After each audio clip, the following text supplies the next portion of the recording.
the Soviets. Yet Canadians and Americans and Western media often used their pre-revolution names, Russia and Russians. I will use both interchangeably in the book. Representing Canada, the Penticton V's. I was in Etobicoke, Ontario. I didn't know where Penticton was. Until a few days earlier, I hadn't known the name of even one of its players.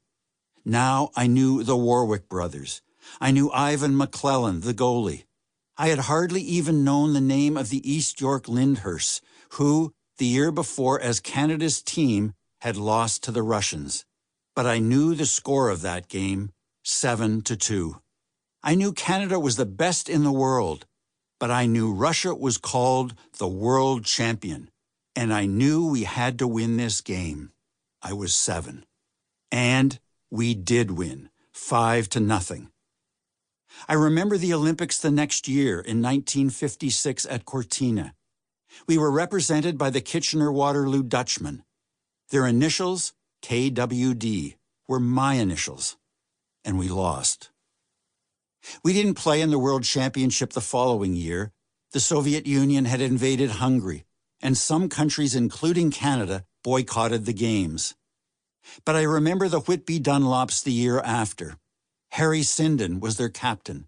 I remember rushing home from practice the night they played the Russians in an exhibition game in Toronto. It was only November. The World Championship was months away. But the game was so important it was on TV. So important it was played at Maple Leaf Gardens. So important I was crushed when the Russians scored 2 goals in the first few minutes. But then we scored, and scored again, and we won 7-2. I remember, too, later that season, in Europe, on an outdoor rink with Foster Hewitt there again, in person, we won again. We were world champions. The next year, 1959, it was the Belleville McFarlands, and then the Trail Smoke Eaters in 1961, world champions. And in between, at the 1960 Olympics in Squaw Valley, California, where we lost, the Kitchener-Waterloo Dutchmen again, and the Americans won. The Americans. Everyone knew they weren't the best. They knew they weren't the best. There wasn't even one American in the National Hockey League at the time.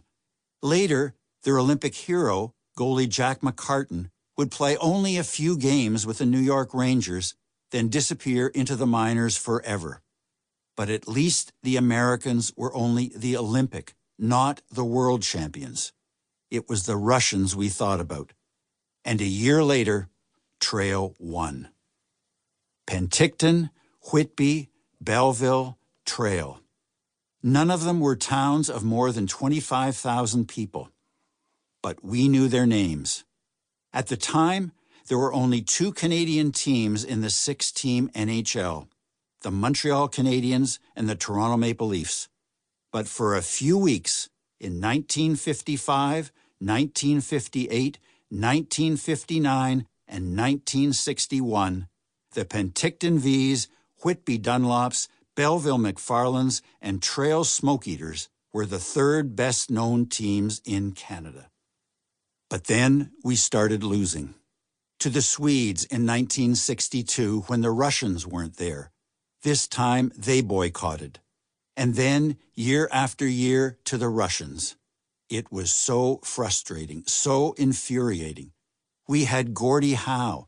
We had Bobby Hull, Frank Mahovlich, Stan Mikita, Glenn Hall. We were the best in the world, so undeniably the best. And everyone knew it. In Canada, in the United States, Sweden, Czechoslovakia, Finland, even in the Soviet Union. Anywhere hockey was played. They had to know. Surely they knew.